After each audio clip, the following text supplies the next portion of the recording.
खबर उत्तर प्रदेश देख रहे हैं आप। लोकमंच न्यूज में आपका स्वागत है। मैं हूं आपके साथ सुरभि राजपूत। बुलेटिन की शुरुआत कर रहे हैं बड़ी खबर के साथ। बड़ी खबर राजधानी लखनऊ से इस वक्त की, जहां यूपी बोर्ड हाई स्कूल के छात्र होंगे प्रमोट। सीबीएसई के तर्ज पर छात्रों को किया जाएगा प्रमोट। निदेशक माध्यमिक शिक्षा के सभी डीआईओएस से मांगा गया ब्यौरा। इस वक्त की बड़ी और अहम खबर आपकी टीवी स्क्रीन पर। लखनऊ में यूपी बोर्ड हाई स्कूल के सभी छात्रों को प्रमोट किया जाएगा। सीबीएसई के तर्ज पर छात्रों को किया जाएगा प्रमोट। निदेशक माध्यमिक शिक्षा के सभी डीआईओएस से मांगा गया है पूरा ब्यौरा।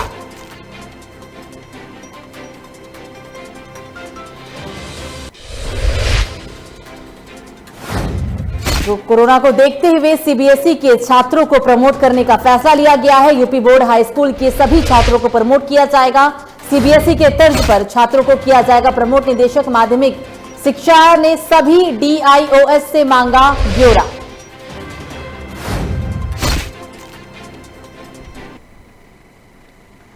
अगली बड़ी खबर भी राजधानी लखनऊ से ही, जहां चुनावी ड्यूटी के दौरान 1621 शिक्षकों की मौत। बेसिक शिक्षा मंत्री सतीश द्विवेदी ने खंडन किया। मंत्री के अनुसार कुछ शिक्षक संगठन द्वारा भ्रामक जानकारी दी जा रही है। बेसिक शिक्षा विभाग के अनुसार चुनावी ड्यूटी के दौरान सिर्फ 3 शिक्षकों की ही हुई है मौत। तो 1621 शिक्षकों की मौत की खबर को लेकर बेसिक शिक्षा मंत्री सतीश द्विवेदी ने इस खबर का खंडन किया है। मंत्री के अनुसार कुछ शिक्षक संगठन द्वारा भ्रामक जानकारी फैलाई जा रही है। उनके अनुसार सिर्फ 3 शिक्षकों की ही ड्यूटी के दौरान मौत हुई है। कुछ शिक्षक संगठनों के द्वारा और उसके आधार पर विपक्ष के कुछ नेताओं के द्वारा जो लगातार एक गलत सूचना दी जा रही है कि पंचायत चुनाव की ड्यूटी के दौरान बेसिक शिक्षा परिषद के 1600 कुछ शिक्षकों की मृत्यु हुई है। यह आंकड़ा पूरी तरह से गलत है, निराधार है। पंचायत चुनाव की ड्यूटी के दौरान राज्य निर्वाचन आयोग की रिपोर्ट के आधार पर मात्र 3 शिक्षकों की मृत्यु हुई है। हमारी उन शिक्षकों के प्रति संवेदना है और उनके आश्रितों को सरकार नौकरी भी देगी और 30 लाख रुपए की अनुग्रह राशि प्रदान करेगी। तो लखनऊ से अगली बड़ी खबर। सीएम योगी ने अफसरों को दिए निर्देश। कोरोना के कारण अनाथ हुए बच्चों की जिम्मेदारी लेगी राज्य सरकार। बाल विकास विभाग से विस्तृत कार्य योजना तैयार करने के भी दिए गए निर्देश। कोरोना के कारण अनाथ हुए बच्चों के भरण पोषण की जिम्मेदारी लेगी सरकार। तो इस वक्त की बड़ी और अहम खबर कोरोना को लेकर। कोरोना के कारण जो बच्चे अनाथ हुए हैं उसकी जिम्मेदारी राज्य सरकार लेगी। बाल विकास विभाग से विस्तृत कार्य योजना तैयार करने के भी दिशा निर्देश दे दिए गए हैं। कोरोना के कारण अनाथ हुए बच्चों के भरण पोषण की जिम्मेदारी लेगी राज्य सरकार।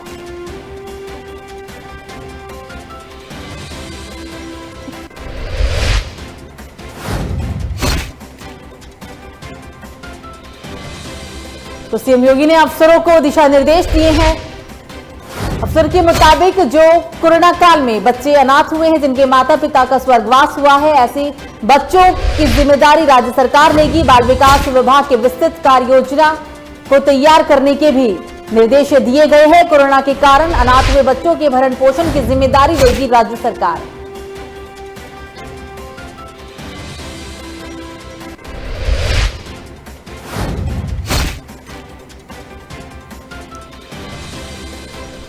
बड़ा फैसला योगी का यहां सामने आया। अफसरों को उन्होंने दिशा निर्देश दिया है। अनाथ बच्चों की जिम्मेदारी राज्य सरकार लेगी, ये उनका बड़ा बयान सामने आया है। लखनऊ से एक और बड़ी खबर। आम आदमी पार्टी के सांसद संजय सिंह ने की प्रेस कॉन्फ्रेंस। संजय सिंह ने प्रदेश की योगी सरकार पर जमकर साधा निशाना। हिंदी ऋतु रिवाज के विपरीत जाकर बालू खोद कर लाशें दबाई गई। यूपी का कोई ऐसा जिला नहीं जहां मौतें नहीं हो रही हो। सरकार के आदेश के बाद भी नहीं हो पा रहा अंतिम संस्कार। तो संजय सिंह ने जमकर योगी सरकार पर निशाना साधा है। उन्होंने कहा है कि हिंदू रीति रिवाज के अनुसार लाशें दबाई जा रही है। विपरीत हिंदू रीति रिवाज के विपरीत जाकर बालू खोद कर लाशें दबाई जा रही है। यूपी का कोई ऐसा जिला नहीं है जहां मौत नहीं हो रही। ये बड़ा बयान संजय सिंह का सामने आया है। संजय सिंह ने सरकार के आदेश के बाद भी नहीं हो रहा अंतिम संस्कार, जमकर योगी सरकार पर निशाना साधा है। प्रेस कॉन्फ्रेंस के दौरान आम आदमी पार्टी के सांसद संजय सिंह ने प्रेस कॉन्फ्रेंस की और इस प्रेस कॉन्फ्रेंस में वो जमकर योगी सरकार पर बरसे हैं। एक और बड़ी खबर लखनऊ से ही, जहां आम आदमी पार्टी ने शुरू किया आम आदमी की रसोई। यूपी प्रभारी और राज्यसभा सांसद संजय सिंह ने किया उद्घाटन। बांदबीरा चारबाग में शुरू हुई है आम आदमी पार्टी की रसोई। प्रतिदिन हजारों लोगों को मिलेगा भोजन की व्यवस्था। गरीब और बेसहारा लोगों के लिए भोजन देने का भी काम करेगी रसोई। तो सबकी बड़ी और अहम खबर राजधानी लखनऊ से आम आदमी पार्टी ने शुरू किया है आम आदमी के लिए रसोई। यूपी प्रभारी और राज्यसभा सांसद संजय सिंह ने किया उद्घाटन इस रसोई का। पानदिराबाद चारबाग में शुरू हुई है आम आदमी पार्टी की रसोई। रोजाना हजारों लोगों को मिलेगा यहां भोजन।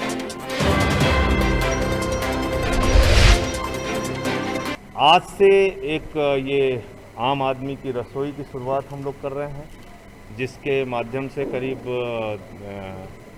अभी शुरुआत में हम लोग 2000 लोगों का इंतज़ाम 2000 पैकेट इस रसोई में हम लोग शुरुआत कर रहे हैं कि जिससे 2000 लोगों को खाने का पैकेट दिया जा सके। इसके अलावा अलग अलग इलाकों में हमारे लखनऊ पार्टी के जो साथी हैं वो लोग कहीं सूखा राशन, कहीं मास्क देने का, कहीं भोजन का पैकेट देने का अपने स्तर पे भी वो लोग प्रयास कर रहे हैं। तो एक और बड़ी खबर राजधानी लखनऊ से ही प्रदेश के विभिन्न जेलों में बंद कैदियों को बाहर के सामान देने पर लगाई गई रोक। कोरोना संक्रमण को देखते हुए जेल प्रशासन की तरफ से लगाई गई है रोक। कैदियों के परिजन किसी भी प्रकार का सामान फिलहाल जेल में नहीं दे सकेंगे। कैदियों को संक्रमण से बचाने के लिए यूपी जेल प्रशासन का आदेश। इस वक्त की बड़ी और अहम खबर आपकी टीवी स्क्रीन पर। प्रदेश के विभिन्न जेलों में बंद कैदियों को बाहर के सामान देने पर रोक लगा दी गई है। कोरोना संक्रमण को देखते हुए जेल प्रशासन की तरफ से रोक लगाई गई। कैदियों के परिजन किसी भी प्रकार का सामान अब जेल के अंदर बंद कैदी को नहीं दे सकेंगे। फिलहाल जेल में नहीं दे सकेंगे कैदी के परिजन सामान।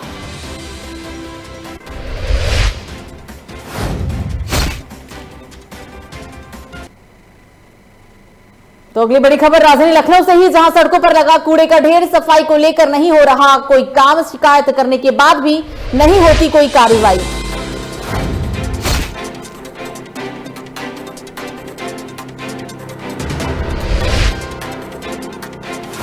राजधानी लखनऊ में सड़कों पर कूड़े का ढेर नजर आ रहा है। सफाई को लेकर यहां ऐसा लगता है कि जैसे कोई काम ही नहीं होता है। शिकायत करने के बावजूद भी कोई भी कार्रवाई नहीं की जाती। जो आप नजारा देख रही हैं, जो आप तस्वीर देख रही हैं, वो राजधानी लखनऊ की है। राजधानी लखनऊ के अंदर महामारी के दौरान भी कूड़े का ढेर दिखाई दे रहा है। सफाई को लेकर ऐसा लगता है, इस कूड़े के ढेर को देखकर आप अंदाजा लगा सकते हैं, अनुमान लगा सकते हैं कि कोई भी कार्य या फिर कोई कार्रवाई कूड़े के ढेर को लेकर नहीं की जाती है जिले में।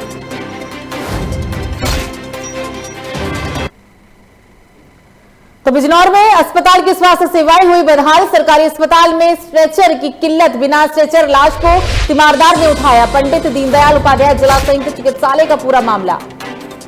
बिजनौर से स्वास्थ्य व्यवस्थाओं की पोल खुलती हुई एक बार दोबारा से नजर आई है। सरकारी अस्पताल में स्ट्रेचर की किल्लत देखने को मिली और बिना स्ट्रेचर शव को उठाने के लिए मजबूर हैं परिजन। पीड़ित पंडित दीनदयाल उपाध्याय जिला संयुक्त चिकित्सालय का ये पूरा मामला है।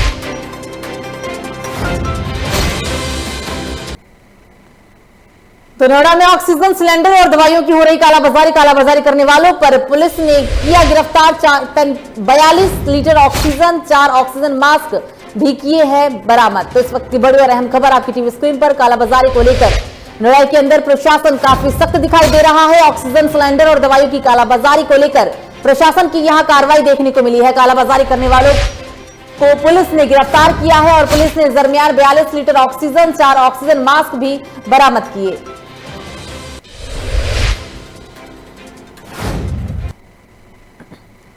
तो एटा में खबर से बौखलाए नर्सिंग होम संचालिका, स्टाफ और दवा विक्रेता आकाश शुक्ला ने पत्रकारों के साथ गैर मर्यादित टिप्पणी की है।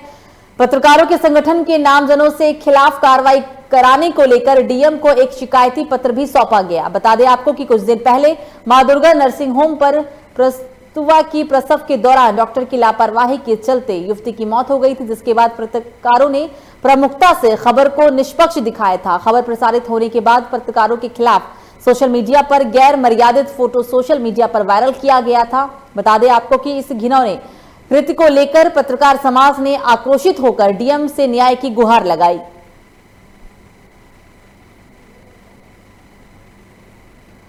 अगली बड़ी खबर अमरोहा से आपकी टीवी स्क्रीन पर। आपको बता दें कि गेहूं क्रय केंद्र पर अधिकारियों की मनमानी, किसानों को अधिकारी कर रहे हैं परेशान। लॉकडाउन में भी किसानों का अधिकारी कर रहे हैं शोषण। पूरे मामले की उच्च अधिकारियों से की गई है शिकायत के बाद भी घंटों तक नहीं पहुंचा कोई भी अधिकारी। किसानों ने भयंकर आक्रोश दिखा है। हंगामा जारी है यहां गजरौला के मंडी समिति के गेहूं क्रय केंद्र का पूरा मामला।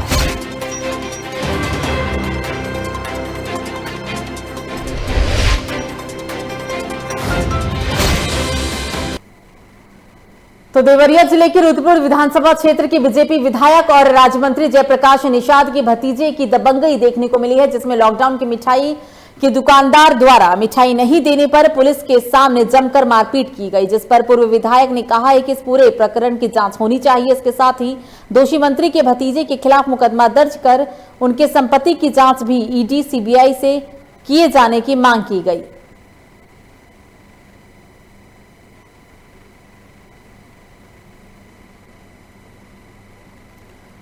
तो नाव से अगली बड़ी खबर, नशे में धुत सिपाही का वीडियो वायरल। सिपाही ने किया नशे में महिला के साथ दुर्व्यवहार। एसपी आनंद कुलकर्णी ने लिया संज्ञान। सिपाही को किया गया निलंबित। पूर्वा कोतवाली पर तैनात था सिपाही बदन सिंह।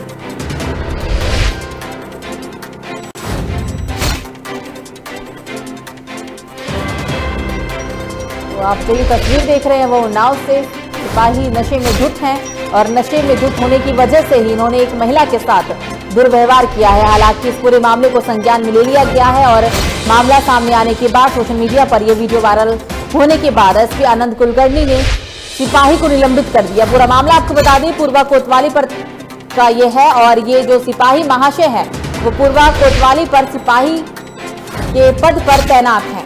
उन्नाव का ये पूरा मामला नशे का वीडियो, नशे में धुत सिपाही का वीडियो सोशल मीडिया पर वायरल हुआ।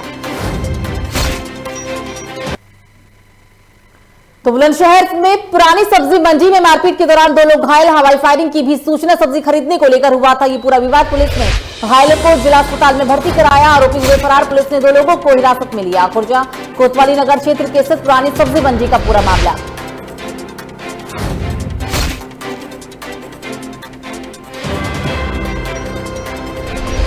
बुलंदशहर से इस वक्त की अहम और बड़ी खबर आपकी टीवी स्क्रीन पर, जहां पुरानी सब्जी मंडी में मारपीट की खबर सामने आई है और इस पूरे मारपीट में 2 लोग गंभीर रूप से घायल हो गए हैं। हवाई फायरिंग की भी सूचना आ रही है सामने।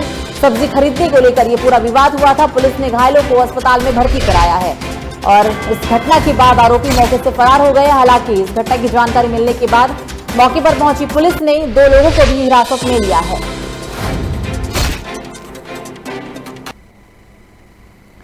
तो नाव में पंचायत चुनाव खत्म होने के बाद बढ़ रहे अपराधों पर रोक लगाने के लिए पुलिस ने एक बैठक की। एसपी आनंद कुलकर्णी के आदेश पर जनप्रतिनिधियों के साथ बैठक शुरू हुई। आपको बता दें कि पंचायत चुनाव खत्म होते ही हार और जीत को लेकर लगातार खूनी संघर्ष खेला जा रहा था। बता दें आपको कि थाना क्षेत्रों में अब तक कई लोगों को मौत के घाट उतार दिया जा चुका। जनपद उन्नाव में चुनाव के बाद होने वाली मारपीट और हिंसा को रोकने के लिए आज थाना कोतवाली सदर में और गंगा घाट में दोनों जगह पर निर्वाचित ग्राम प्रधानों और सदस्यों की आज मीटिंग की गई और इसमें अपील किया गया कि माननीय सदस्य किसी की भी हालत में हिंसा न करें, मारपीट लड़ाई झगड़े न करें। अगर कोई विवाद की स्थिति है तो उसको तत्काल पुलिस को खबर करें, पुलिस उसमें कार्रवाई करेगी। साथ में ये भी बताया गया कि जो लोग ऐसे हिंसा में शामिल होंगे उनके द्वारा मारपीट की जाएगी या कोई अन्य ऐसी वारदात की जाएगी, आपराधिक कृत्य किया जाएगा, उनके विरुद्ध कठोर कार्रवाई की जाएगी। तो ताजनगरी आने से बड़ी खबर सामने आ रही है, जहां युवक ने खुद को गोली मारकर की आत्महत्या। पिता की रिवॉल्वर से खुद को मारी गोली। 1 महीने पहले मृतक की पत्नी की हुई थी मौत। ताजनगरी से इस वक्त बड़ी और दर्दनाक खबर सामने आ रही है, जहां एक युवक ने पिता की रिवॉल्वर से गोली मारकर खुद ये जीवन लीला को समाप्त कर लिया। बताया जा रहा है कि 1 महीने पहले ही इस युवक की पत्नी की मौत हो गई थी, जिसके बाद 1 महीने बाद इसने खुद को गोली मारकर आत्महत्या कर ली। तो खबर नोएडा से, जहां थाना सेक्टर 24 क्षेत्र के चौड़ा गांव में एक एमटीएस की छात्रा ने पिता की लाइसेंसी रिवॉल्वर से खुद को गोली मार ली और उसकी मौके पर ही मौत हो गई, जिसके बाद पुलिस ने शव को कब्जे में लेकर पोस्टमार्टम के लिए भेज दिया। फिलहाल पुलिस आगे की कार्रवाई में जुट गई है। एमडीएस की छात्रा ने आत्महत्या किया है। आत्महत्या की क्या वजह है, अभी इस बात का पता नहीं चल पाया है। हालांकि इस घटना के बाद मौके पर पहुंची पुलिस ने शव को कब्जे में लेते हुए पोस्टमार्टम के लिए भेज दिया।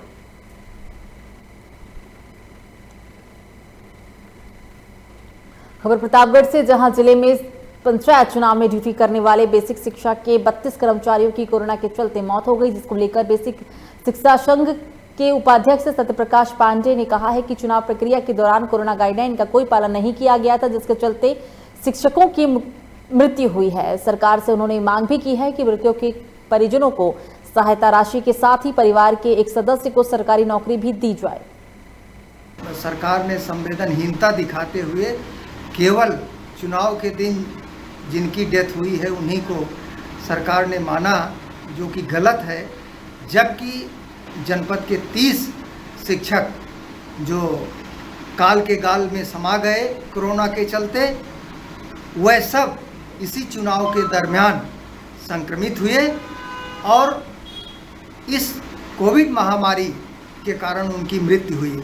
सरकार को पुनः इस पर विचार करना चाहिए और जो हमारे 30 शिक्षक जनपद प्रतापगढ़ में काल के गाल में समा गए उनके परिवार को अनुग्रह धनराशि दी जानी चाहिए। इसकी जो है प्राथमिक शिक्षक संघ पुरजोर मांग करता है। कोविड-19 से कुल हमारे यहाँ शिक्षक और शिक्षणेतर कर्मचारी 30 की मौत हुई है और जो चुनाव में लगे हुए कार्मिक थे, जो क्राइटेरिया था उसके अंतर्गत कोई ऐसा कर्मचारी अभी नहीं आ रहा है, लेकिन मौतें जो हुई हैं वो 30 की हुई है, जिसमें से एक हमारे क्लर्क हैं, एक जो है परिचारक हैं, बाकी शिक्षा में तो शिक्षक हैं। तो खबर सहारनपुर से, जहां पुलिस अवैध तस्करों के खिलाफ सख्त कार्रवाई करते हुए नजर आ रही है, जिसमें वरिष्ठ पुलिस अधीक्षक doctor S Channappa SP Atul Sharma के अवैध शराब तस्करी के खिलाफ गिरफ्तारी अभियान चलाकर तस्करों के पास से अवैध कच्ची शराब और शराब बनाने का उपकरण बरामद किया।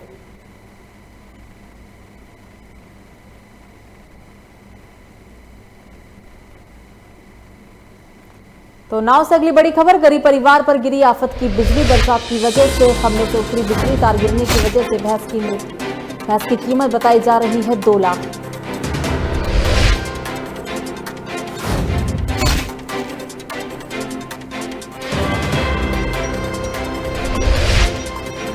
बेजुबान की मौत हो गई है। गरीब परिवार के ऊपर आफत की बिजली गिरी। बता दें आपको कि बरसात की वजह से खंभे से उतरी बिजली तार गिरने के कारण भैंस की मौत हो गई। बताते चलें कि इस भैंस की कीमत तकरीबन 2 लाख बताई गई है।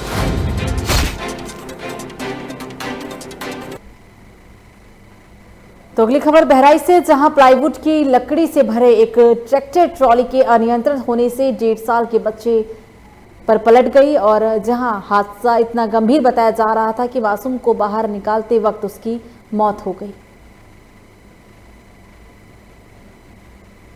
थाना मूर्तिपुर क्षेत्र में उर्रा बाजार से अमृतपुर तरफ से ट्रैक्टर जा रहा था, जिसमें प्लाई की लकड़ी लगी हुई थी। जब ट्रैक्टर उर्रा बाजार से बाहर निकला, तत्काल उसकी ट्राली पलट गई, जिसमें सड़क किनारे खेल रहे एक 1.5 साल का बच्चा, जिसका नाम अजमत था, वो दब गया। गाँव वालों के मदद से तत्काल उसको निकालकर CSC निकोवा भेजा गया, जहाँ पर डॉक्टरों ने उसे मृत घोषित कर दिया। ट्रैक्टर ड्राइवर मौके से फरार हो गया। ट्राली पुलिस कब्जे में ले ली गई है। मृतक के पिता के तहरीर पर आवश्यक कार्रवाई की जा रही है। तो लखनऊ से अगली बड़ी खबर, रानीखेड़ा में हुई हत्या का पुलिस ने किया खुलासा। 11 मई को मृतक की बेटी ने दर्ज करा था हत्या का मुकदमा। पुलिस ने मृतक की पत्नी समेत 5 आरोपियों को किया गिरफ्तार। मृतक अपनी पत्नी के चाल चलन का करता था विरोध।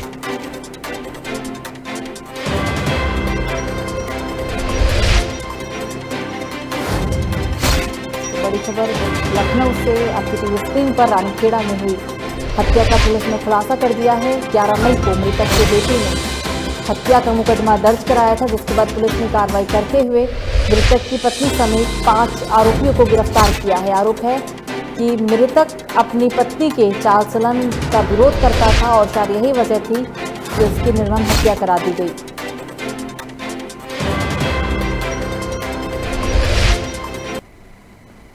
तो बुलंदशहर के गांव सूरतपुर कला में बिजली विभाग की सबसे बड़ी लापरवाही देखने को मिली है। ग्राम सूरतपुर कला से डरावनी तस्वीर देखने को आ रही है। आपको बता दें कि बिजली विभाग की लापरवाही से 4 गौक्षों की दर्दनाक मौत हो गई। बताया जा रहा है कि बिजली के तार टूटने से ये बड़ा हादसा हुआ। सूचना के बाद भी कई घंटों तक कोई भी बिजली विभाग का अधिकारी मौके पर नहीं पहुंचा और ना ही कोई पुलिस प्रशासन का अधिकारी ही मौके पर पहुंचा। बिजली विभाग अपनी जिम्मेदारी लेने से साफ तौर पर इनकार कर रहा है। बिजली के तारों की ऊंचाई जमीन के करीब होने की वजह से 4 बैलों की तड़प कर मौके पर ही मौत हो गई। बिजली विभाग अभी बड़े हादसे का और भी इंतजार कर रहा है।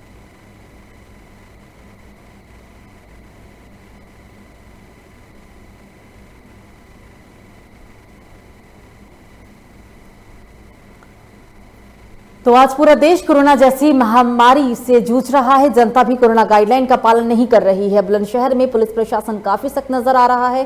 बेवजह घर से निकलने वालों और सड़क पर घूमने वालों पर पुलिस सख्ती भी बरत रही है और मास्क न लगाने पर पुलिस ऐसे लोगों का चालान भी काटती है। आपको बता दें कि दुकानदार और पुलिस के बीच एक लुक्का छुपी का भी खेल यहां देखा जा रहा है, जो कि पुलिस को देखते ही दुकानदार दुकान का शटर गिरा देते हैं और पुलिस के तुरंत जाने के बाद ही दुकान की शटर को वो खोल भी देते हैं। पूरा देश पिछले काफ़ी लंबे समय से कोरोना जैसी महामारी से जूझ रहा है। वहीं आपको बता दें कि उत्तर प्रदेश सरकार द्वारा समय समय पर लॉकडाउन की समय सीमा जो है वो आगे बढ़ा दी जाती है और जो कि कोरोना की चैन को तोड़ने के लिए उत्तर प्रदेश सरकार द्वारा 24 तारीख तक 24 मई का लॉकडाउन जो कि आदेश जारी है। आप देख सकते हैं कि ये तस्वीरें हैं बुलंदशहर के खुर्जा नगर की मुड़ाखेड़े चौराहे की। कैमरामैन से कहूँगा इधर दिखाएं। पुलिस प्रशासन आने जाने वालों पर पूरी पैनी नज़र बनाए हुए है। कोरोना जैसी महामारी को हल्के में ले रहे हैं, उनको यहाँ ये सबक सिखाया जा रहा है। वहीं मास्क ना लगाने वालों पर भी चालान का शिकंजा पुलिस प्रशासन यहाँ कस रहा है। इधर देखें, मैं इनसे बात करूँगा कहाँ जा रहे हैं, जो कि एक पुलिसकर्मी है, उन्होंने इनको रोका है। कैमरामैन से कहूँगा दिखाएं, कहाँ जा रहे हैं आप? आप दिनगर जा रहा हूँ भाई। आप जो कि आदेश है कि घर से बेवजह नहीं निकलना, ओवर टाइम, कैसे आप किस काम से जा रहे हैं इधर? जी किस काम से जा रहे हैं आप इधर? सर दवाई लेने गया था मैं। इधर दवाई कहाँ है? सर स्टोर से लेने गया था। कहाँ है दवाई, कहाँ है? सर स्टोर बंद है, मैं लौट का हूँ। तो इस तरह की जनता जो है वो एक बहाना बनाती हुई नजर आ रही है। आपने देखा कि जनता जो है वो दवाई या हॉस्पिटल या बीमारी का एक बहाना बनाती नजर आ रही है। तो ये तस्वीरें हैं बुलंदशहर के खुर्जा नगर की, जहां पर पुलिस प्रशासन भी अपनी पैनी नज़र बनाए हुए है। हमारे साथ जो कि पुलिसकर्मी है मौजूद हैं, इनसे भी हम जानेंगे कि किस तरह के लोगों पर, आने जाने वालों पर किस तरह का चालान हो रहा है और एक बार मास्क न लगाने पर कितना चालान है और दोबारा मास्क न लगाने पर कितना चालान हो रहा है, या सुबह से अब तक कितनी कार्रवाई पुलिस प्रशासन द्वारा हुई है। जी, तो यहाँ पर हम लॉकडाउन का पूर्णतः पालन करा रहे हैं। जो लोग मास्क के बिना टहल रहे हैं उन लोगों को हम पकड़ के उनका कोविड गाइडलाइन फॉलो ना करने पर उनका चालान कर रहे हैं। ये चालान 1000 रुपये का किया जा रहा है। सुबह से हमने अभी तक 5 चालान किए हैं और बाकी मोटर व्हीकल एक्ट के हम लोग चालान कर रहे हैं, जिसके सुबह से अभी तक 25 चालान हो चुके हैं। हम ऐसे लोगों को रोक रहे हैं जो लॉकडाउन का उल्लंघन कर रहे हैं, लॉकडाउन में फालतू घूम रहे हैं। कैमरा पर्सन फरियाद अली के साथ कदीम खान, लोकमंच न्यूज, बुलंद।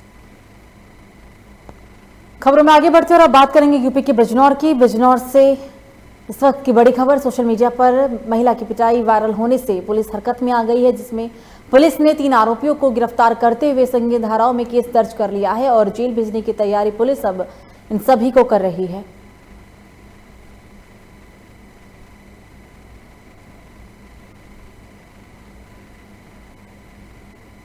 के कोतवाली देहात थाना के शाहपुर सैदू गांव में एक महिला के मारपीट का वीडियो वायरल हुआ था। उस महिला को मारने वाले उसी के परिवार के सगे जेठ एवं सुखबीर एवं उसके 2 पुत्र थे। आरोप था कि उस महिला ने उनके ट्रैक्टर की अगली लाइट को तोड़ दिया था, क्षतिग्रस्त कर दिया था। मामूली आरोप में उन्होंने डंडों से पीटा। इस मामले में संज्ञान लेते हुए घटनास्थल का निरीक्षण कर 308 IPC का अभियोग पंजीकृत है। सुखबीर, उसके बेटे दीपक और दूसरा बेटा कौडी, तीनों को गिरफ्तार कर लिया गया है। सख्त धारा में कार्रवाई करते हुए उनको जेल भेजा जा रहा है। तो खबर अमेठी से, जहां अंधी गांव में रहने वाली किशोरी ने अपने साथ हुए दुष्कर्म को लेकर कहा है कि गांव के ही 3 युवकों ने असलाह के दम पर पहले अपहरण किया, जिसके बाद तीनों ने बारी बारी से उसके साथ दुष्कर्म जैसी घिनौनी घटना को भी अंजाम दिया। पीड़ित की तहरीर पर पुलिस पूरे मामले की जांच पड़ताल में जुट गई है। पूरा मामला अमेठी से, अमेठी के से एक दुष्कर्म की घिनौनी घटना सामने आई है। किशोरी के साथ दुष्कर्म की वारदात 3 युवकों ने अंजाम दिया बताया जा रहा है। पीड़िता का कहना है कि गांव के ही 3 युवकों ने असलाह के दम पर पहले उसका अपहरण किया और फिर बारी बारी उसके साथ दुष्कर्म जैसी घिनौनी घटना को अंजाम दिया गया। पीड़ित की तहरीर पर पुलिस ने मामला दर्ज कर लिया है। शाम 11 बजे बाथरूम करने गई, वहीं पर से 3 लोग आके किडनैप कर लिए। घर के थोड़ी दूर बगल एक बोलेरो खड़ी थी, वही बैठा के ले गए बनी स्टेशन के पास। वहीं पे बारी बारी से 3 लोग मेरे साथ गंदी हरकत किए। कौन कौन था? अमरनाथ, इरफान, कल्लू। अच्छा। तो हरदोई से अगली बड़ी खबर, पाली थाना क्षेत्र में हुई हत्या का मामले में पुलिस ने 3 लोगों को किया गिरफ्तार। एसपी ने अभियुक्तों की गिरफ्तारी के लिए गठित की टीम। मवेशियों के खेत में जाने को लेकर 2 पक्षों में हुआ था विवाद और इसी के चलते की गई थी हत्या। पुलिस ने एक अवैध तमंचा को भी किया बरामद।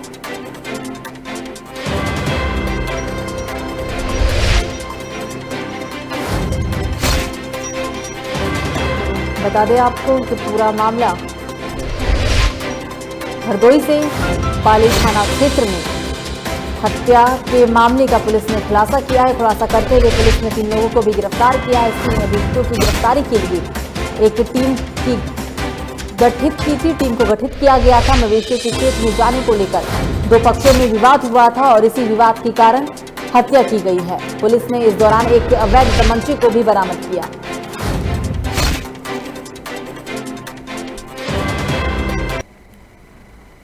खबर बस्ती से, जहां करचौलिया सिवान में शौच के लिए निकली सास बहू का धारदार हथियार से गला रेतकर हत्या कर दी गई, जिसमें सास की मौके पर ही मौत हो गई और बहू की हालत काफी गंभीर बताई जा रही है। महिला की चीख पुकार सुनकर मौके पर पहुंचे और जिला अस्पताल में उन्हें भर्ती कराया गया। इसके साथ ही पुलिस अब हत्यारों की भी जांच पड़ताल में जुट गई है। यूपी के बस्ती से हम ये पूरे आपको मामला बता रहे हैं, जहां बस्ती में शौच के लिए गई सास बहू के ऊपर जानलेवा हमला किया गया था। सास की मौके पर ही मौत हो गई। बहू गंभीर रूप से घायल है। हालांकि इस घटना के बाद बहू को जिला अस्पताल में भर्ती कराया गया।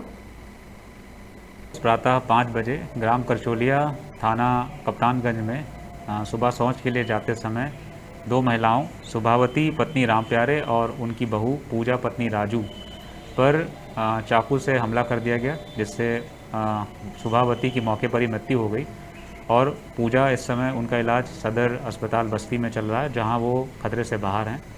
इस घटना के लिए राम प्यारे थाना ग्राम करचौलिया के रहने वाले राम प्यारे ने तहरीर दी है। उनकी तहरीर के आधार पर 302 और 307 का मुकदमा पंजीकृत कर लिया गया है।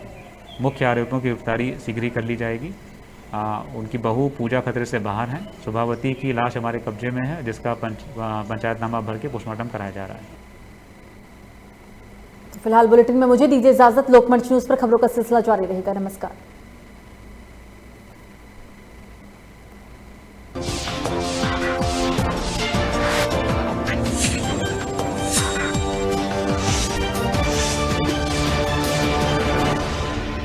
दो चीजें हैं, एक तो पॉलिसी जब तक आपके चलिए एक्टिव होनी चाहिए, लैप्सेशन नहीं होना चाहिए। लैप्सेशन क्या का मतलब क्या है कि जैसे आपका पॉलिसी अगर 10 साल का है और आपने 3 प्रीमियम देने के बाद उस पॉलिसी को बंद कर दिया और 2 साल बाद डेथ हो गई किसी की, उस केस में फिर आपको फाइट करना पड़ेगा। मुझे नहीं लगता है कि इंश्योरेंस कंपनी ऐसे केस पर आपको क्लेम दे।